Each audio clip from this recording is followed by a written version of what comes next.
आज हम विश्लेषण कर रहे हैं आचार्य प्रशांत जी की पुस्तक पैसा कितना और क्यों के अध्याय 14 का। जी, और इस अध्याय का शीर्षक ही अपने आप में एक बहुत कड़वा सच बयां करता है। धन बढ़ रहा है, मन सड़ रहा है। बिल्कुल। एक तरफ तो अखबार और टीवी लगातार बताते हैं कि जीडीपी रिकॉर्ड ऊंचाई पर है, शेयर बाजार आसमान छू रहा है, प्रति व्यक्ति आय बढ़ रही है। हाँ, लेकिन दूसरी तरफ जब हम समाज को देखते हैं या मतलब खुद अपने ही भीतर झांकते हैं तो तनाव, अकेलापन और एक अजीब सी मानसिक घुटन लगातार बढ़ती हुई नजर आती है। मतलब विकास तो हो रहा है लेकिन शांति पूरी तरह से गायब है। सही बात है। ये एक ऐसा विरोधाभास है जिसे नजरअंदाज करना अब लगभग असंभव हो गया है। बाहर से सब कुछ बहुत हरा भरा और सकारात्मक दिख रहा है, लेकिन भीतर से एक बहुत गहरा खालीपन है। स्रोत में एक बहुत ही सीधा और गहरा सवाल उठाया गया है। सवाल ये है कि क्या आज समाज और अर्थव्यवस्था की जो दुर्गति हो रही है उसका असली कारण हमारे जीवन से अध्यात्म का गायब होना है। ये बहुत बड़ा सवाल है। और इस सवाल के जवाब में ही पूरी अर्थव्यवस्था का असली चेहरा छुपा है। आचार्य प्रशांत जी कहते हैं कि केवल विकास दर या जीडीपी के आंकड़ों को देखकर खुश हो जाना एक बहुत बड़ा भ्रम है। अच्छा, तो मतलब हमें और गहराई में जाना होगा। बिल्कुल, हमें इस बात की बहुत गहराई में जाना होगा कि आखिर अर्थव्यवस्था बनती कैसे है, इसका असली निर्माण कैसे होता है। रुकिए, यहाँ एक आम धारणा को सीधे सीधे चुनौती मिलती है। मतलब आमतौर पर तो हमें यही पढ़ाया जाता है ना कि अर्थव्यवस्था कारखानों से, उत्पादन से, खदानों से या बैंकों के लेन देन से बनती है। इसमें अध्यात्म या इंसान के मन की स्थिति का क्या काम? बुनियादी स्तर पर अर्थव्यवस्था वस्तुओं और सेवाओं के आदान प्रदान पर ही चलती है, ये सच है। लेकिन ये आदान प्रदान हवा में तो नहीं होता ना। हाँ, जाहिर है। ये इस बात पर टिका है कि कोई भी व्यक्ति किसी चीज को क्या मूल्य देता है। आचार्य जी कहते हैं कि पूरी अर्थव्यवस्था की नींव मूल्य या कहें तो वैल्यू तय करने की इसी प्रक्रिया पर खड़ी है। तो यहाँ से मूल्य का वो भ्रम शुरू होता है जिसकी चर्चा किताब में की गई है। मतलब इसे समझने के लिए स्रोत में जमीन के एक टुकड़े का बड़ा ही सटीक उदाहरण दिया गया है। जी बिल्कुल। मान लीजिए शहर के बीचों बीच जमीन का एक प्लॉट है और उसकी कीमत 1 करोड़ रुपए है। अब सवाल यह है कि उस प्लॉट की कीमत 1 करोड़ आखिर क्यों है? क्या उस मिट्टी में हीरे जड़े हैं या उस मिट्टी के रासायनिक कणों में कोई जादुई ताकत है? जाहिर है ऐसा तो कुछ भी नहीं है। भौतिक रूप से देखें तो वो मिट्टी एकदम वैसी ही है जैसी किसी गांव के खेत की मिट्टी होती है। लेकिन कोई अर्थशास्त्री तो यही तर्क देगा ना कि वो प्लॉट 1 करोड़ का इसलिए है क्योंकि वो किसी बड़े शॉपिंग मॉल के पास है या वहां से व्यापार किया जा सकता है। ये तो एक बहुत ही ठोस आर्थिक कारण हुआ। इसमें भ्रम कहां से आ गया? भ्रम इस बात में है कि उस मॉल में आखिर बिक क्या रहा है और व्यापार किस चीज का हो रहा है। मतलब चीजों की या सेवाओं की अपनी कोई मूलभूत या कहें तो इंट्रिंसिक कीमत नहीं होती। इंट्रिंसिक कीमत नहीं होती? नहीं, मूल्य बाहर से तय नहीं होता, वो हमेशा इंसान के भीतर से तय होता है। किसी भी अर्थव्यवस्था में किस चीज को कितना मूल्य दिया जा रहा है ये उन चीजों के भौतिक स्वरूप पर निर्भर नहीं करता। तो फिर किस चीज पर निर्भर करता है? ये निर्भर करता है हमारी आंतरिक मूल्य व्यवस्था पर, मतलब हमारे इंटरनल वैल्यू सिस्टम पर। इस बात को थोड़ा और बारीकी से समझने की जरूरत है। क्या आपका मतलब ये है कि किसी वस्तु का मूल्य सिर्फ इसलिए है क्योंकि एक बहुत बड़ी भीड़ ने यह तय कर लिया है कि वो मूल्यवान है? 100%। आचार्य प्रशांत जी मूल्य की बहुत ही सटीक परिभाषा देते हैं। वे कहते हैं कि किसी चीज को पाने के लिए मनुष्य जो दाम चुकाने को तैयार है, बस वही उसका मूल्य है। अच्छा। और अब यहां से असली मनोवैज्ञानिक खेल शुरू होता है। आप ही सोचिए, मनुष्य किसी कागज के टुकड़े, किसी माइक या किसी चमचमाती गाड़ी के लिए अपना जीवन, अपना समय या अपनी जीवन भर की कमाई आखिर क्यों दे देता है? शायद इसलिए क्योंकि उसे गहराई से ये महसूस होता है कि वो उस चीज के बिना अधूरा है। एग्जैक्टली। तभी ना जब उसे लगता है कि उसकी कमी बाहर की किसी चीज से पूरी हो जाएगी। ओहो, मतलब सारा खेल आत्म छवि का है, जो छवि इंसान खुद के बारे में अपने ही मन में लेकर चलता है। बिल्कुल सही पकड़ा आपने।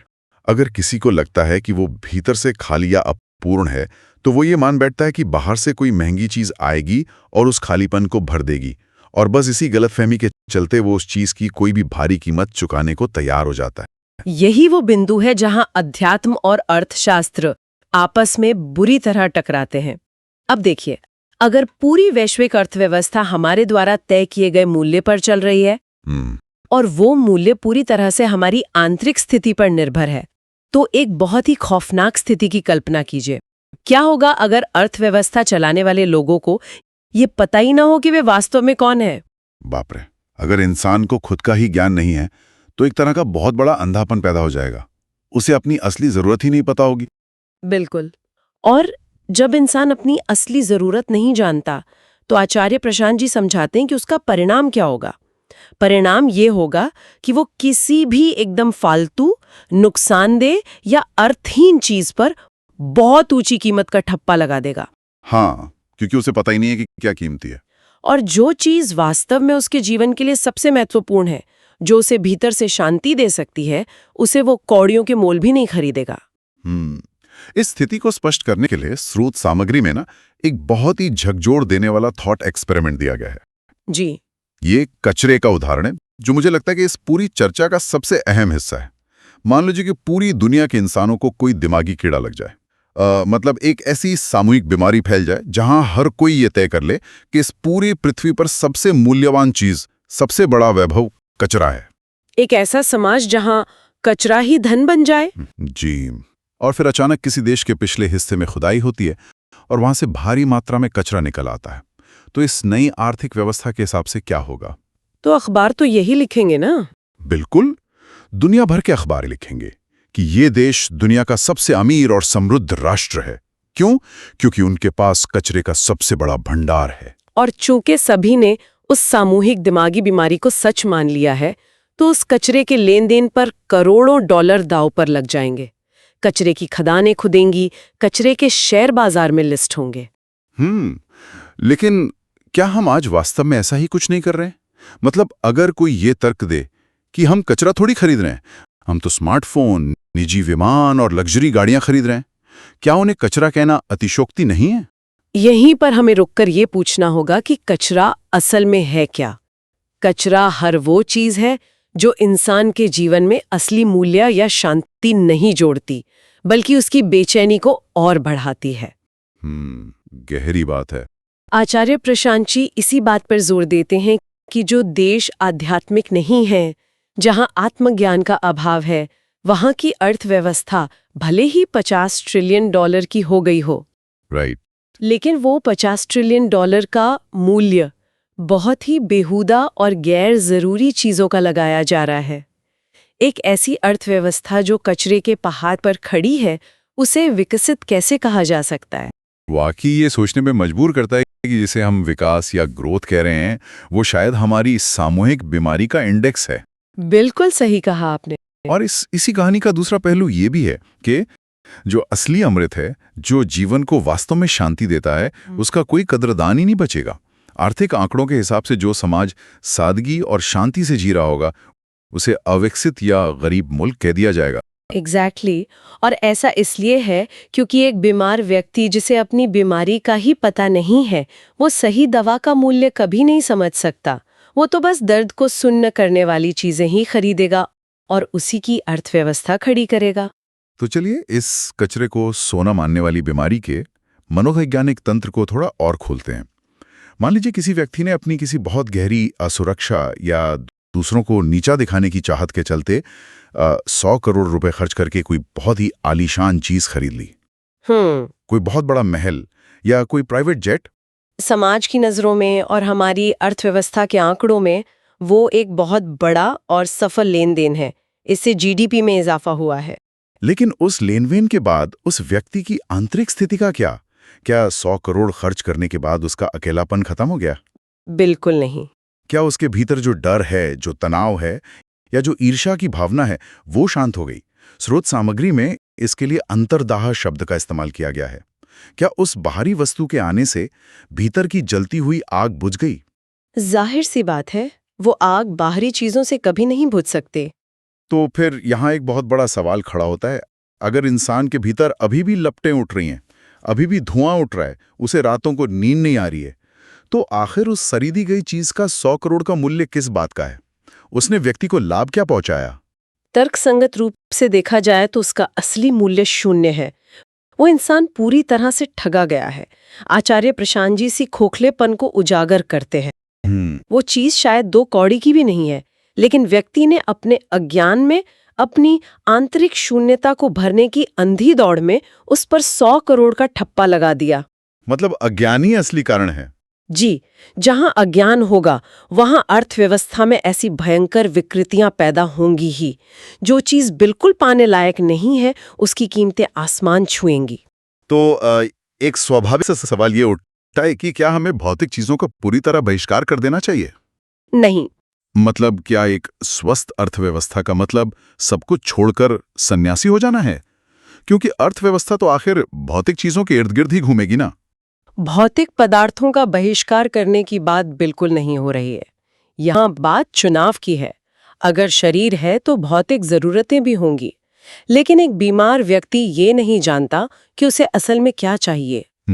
जो व्यक्ति आत्मज्ञान रखता है वो अर्थव्यवस्था में किन चीजों को मूल्य देगा। वो उन चीजों पर पैसा खर्च करेगा जो उसे उसके आंतरिक बंधनों से छुटकारा दिलाती हों। अच्छा, मतलब आजादी देने वाली चीजें। बिल्कुल। एक सही और स्वस्थ अर्थव्यवस्था में उन चीजों का मूल्य सबसे अधिक होना चाहिए जो इंसान को आजाद करें, वास्तविक शांति दें, न कि उन चीजों का जो उसे और ज्यादा असुरक्षा, दिखावे और तनाव के दलदल में धकेलें। तो इसका मतलब ये है कि चूंकि आज बहुसंख्यक लोग अपना खुद का मूल्य नहीं जानते, वे भीतर से डरे हुए हैं, इसलिए वे एक अंधी दौड़ में शामिल होकर किसी भी भद्दी या फालतू चीज का मनमाना मूल्य तय कर रहे हैं। सही बात है। अगर हम दुनिया की सबसे महंगी चीजों की सूची उठाकर देखें और ये विश्लेषण करें कि कोई इनके लिए करोड़ों क्यों खर्च करना चाहता है, तो हर खरीद के पीछे कोई ना कोई मनोवैज्ञानिक असुरक्षा बैठी हुई नजर आएगी। और यही असुरक्षा हमारी पूरी वैश्विक मशीनरी को चला रही है। अब इस चर्चा को एक और बहुत बड़े आयाम की तरफ मोड़ते हैं, क्योंकि ये आत्मज्ञान की कमी या खुद को न जानने की जो बीमारी है, ये केवल शेयर बाजार, कारखानों या शॉपिंग मॉल्स तक सीमित नहीं है। जी। जो नियम हमारी अर्थव्यवस्था पर लागू हो रहा है, वही नियम हमारे पूरे समाज पर, हमारे रोजमर्रा के फैसलों पर भी लागू होता है। बाजार और समाज 2 अलग-अलग चीजें थोड़ी हैं। बिल्कुल नहीं है। समाज आसमान से उतरी हुई कोई अमूर्त चीज तो है नहीं। समाज क्या है? ये व्यक्तियों का ही एक समूह है। हम सब एक दूसरे से जिस तरह से संबंधित होते हैं, उसी से समाज बनता है। और हम एक दूसरे से कैसे संबंधित हो रहे हैं, ये देखना मतलब बहुत दिलचस्प भी है और डरावना भी। स्रोत में हमारे रोजमर्रा के जीवन के जो उदाहरण दिए गए हैं, वे सीधे हमारी आदतों पर चोट करते हैं। जैसे शिक्षा की बात ले, एक व्यक्ति सालों साल किताबों में सिर खपा रहा है, डिग्रियां बटोर रहा है। अगर उससे पूछा जाए कि क्यों पढ़ रहे हो, तो असली जवाब क्या आता है? क्योंकि सब पढ़ रहे हैं। एक पूरी भेड़चाल है। इसे ही अंधानुकरण कहा गया है। बिना ये जाने कि मेरे अपने जीवन के लिए क्या सही है, बस भीड़ के पीछे आंख बंद करके चलते जाना। एग्जैक्टली। इसी तरह नौकरियों का हाल है। इंसान ऐसी नौकरियां कर रहा है जिससे उसे नफरत है। क्यों कर रहा है? क्योंकि समाज कहता है कि यही सफलता का पैमाना है। जी। और विवाह जैसी संस्था को लेकर भी किताब में बहुत तीखा कटाक्ष है। इंसान विवाह आखिर क्यों कर रहा है? कोई कहता है कि उम्र हो गई थी, कोई कहता है कि परिवार का दबाव था, या शारीरिक और मानसिक जरूरतें थीं, या फिर सिर्फ इसलिए क्योंकि विवाह एक स्थापित सामाजिक संस्था है और जो विवाह नहीं करता उसे समाज शक की नजरों से देखता है। मतलब इन सबसे बड़े फैसलों के पीछे भी कोई गहरी समझ या स्पष्टता नहीं है। बस सब कर रहे हैं तो हमने भी कर लिया। बिल्कुल। यहां तक कि हम चुनाव में किस नेता को वोट दे रहे हैं, ये भी हमारे आत्मज्ञान के अभाव से जुड़ा है। अगर व्यक्ति खुद को नहीं जानता, अपनी असली बीमारी को नहीं पहचानता, तो वो ऐसे ही नेता को चुनेगा जो उसकी इन बीमारियों और असुरक्षाओं को और बड़ा चढ़ाकर पेश करे। आचार्य प्रशांत जी यहाँ बहुत कड़ा प्रहार करते हैं। वे समझाते हैं कि हम जो समाज बना रहे हैं उसके नियम कायदे क्या होंगे, हमारा नेता कौन होगा, शिक्षा व्यवस्था कैसी होगी। जी। ये सब हम सही तरीके से कैसे तय कर सकते हैं जब तक हमें अपना ही पता न हो। यदि व्यक्ति खुद के प्रति गहरे अंधेरे में है, तो ऐसे अंधे लोगों से मिलकर जो समाज बनेगा उसकी दुर्गति तो निश्चित है ना। ऐसे समाज में शांति किसे मिलने वाली है? किसी को नहीं, क्योंकि नींव में ही सड़न है। हम एक ऐसा महल खड़ा कर रहे हैं जिसकी ईंटें ही भ्रम और असुरक्षा से बनी हैं। इसीलिए आध्यात्मिक ग्रंथों की आवश्यकता होती है। चर्चा की शुरुआत में जो प्रश्न पूछा गया था कि क्या समाज और अर्थव्यवस्था की दुर्गति का कारण हमारे घरों से आध्यात्मिक ग्रंथों का विलुप्त होना है? हाँ, आचार्य प्रशांत जी कहते हैं कि यही एकमात्र सबसे बड़ा कारण है। आध्यात्मिक ग्रंथों का काम कोई पुरानी कहानियां सुनाना नहीं है, बल्कि व्यक्ति के भीतर छाए इसी अंधेरे को दूर करना है। वे आईने की तरह हैं जो हमें हमारी असली शक्ल दिखाते हैं। तो फिर इसका समाधान क्या है? क्या हम बस इस $1 ट्रिलियन के कचरे के ढेर पर बैठकर अपने समाज की मानसिक दुर्गति होते हुए देखते रहें? निष्कर्ष बहुत साफ और सीधा है। आचार्य प्रशांत जी के शब्दों का सार यही है कि आज पूरे विश्व को और खासकर भारत को नई नीतियों या नए आर्थिक पैकेजों से ज्यादा एक आध्यात्मिक क्रांति की सख्त आवश्यकता है। यही एकमात्र रास्ता है उस अज्ञान को मिटाने का जो हमारी अर्थव्यवस्था के आंकड़ों को तो फुला रहा है, लेकिन हमारे समाज को भीतर से पूरी तरह सड़ा रहा है। तो आइए आज के इस गहन विश्लेषण को समेटते हैं। हमने शुरुआत की थी उस विरोधाभास से कि बाहर से अर्थव्यवस्था विकास कर रही है, लेकिन भीतर से मनुष्य क्यों टूट रहा है। जी, और अब ये तस्वीर पूरी तरह से साफ हो गई है। बिल्कुल, हमारी जो आंतरिक शून्यता है, आत्मज्ञान का जो अभाव है, वो बाजार में जाकर करोड़ों अरबों का लेन देन पैदा कर रहा है। लेकिन हकीकत में हम बस बहुत ही महंगी और चमकदार पैकिंग में अपनी असुरक्षाएं और अपना कचरा इकट्ठा कर रहे हैं। सही बात है। जब तक मनुष्य ये नहीं जानेगा कि वो कौन है और उसे वास्तव में क्या चाहिए, वो गलत चीजों का ऊंचा मूल्य लगाता ही रहेगा। और जो चीजें वाकई कीमती हैं, जैसे शांति, स्पष्टता और आजादी, वे इस बाजार में कहीं खो जाएंगी। एकदम सही। आज की इस चर्चा ने अर्थशास्त्र को देखने का एक बिल्कुल नया नजरिया दिया है, लेकिन इसे यहीं खत्म करने से पहले स्रोत सामग्री की नींव पर खड़ा एक विचार मैं यहाँ छोड़ना चाहता हूँ, जिस पर गहराई से सोचने की जरूरत है। बताइए। हमने शुरुआत में अर्थव्यवस्था के उन स्प्रेडशीट और आंकड़ों की बात की थी जो सब कुछ हरा और बढ़ता हुआ दिखाते हैं। जरा सोचिए, मतलब सिर्फ कल्पना कीजिए जी, अगर कल सुबह दुनिया का हर एक इंसान अचानक मानसिक रूप से पूरी तरह संतुष्ट होकर उठे, अगर उसे अपने भीतर किसी भी तरह की कोई कमी महसूस ही ना हो, उसे किसी को नीचा ना दिखाना हो, समाज में अपना रुतबा साबित ना करना हो और उसका सारा अंतर्दाह हमेशा के लिए शांत हो जाए, तो क्या होगा? ये तो बहुत ही गहरी बात है। क्या हमारी ये जो कई $1 ट्रिलियन की वैश्विक अर्थव्यवस्था है, जिसके गुणगान हम रोज गाते हैं, क्या वो एक ही दिन में ताश के पत्तों की तरह ढहनी जाएगी?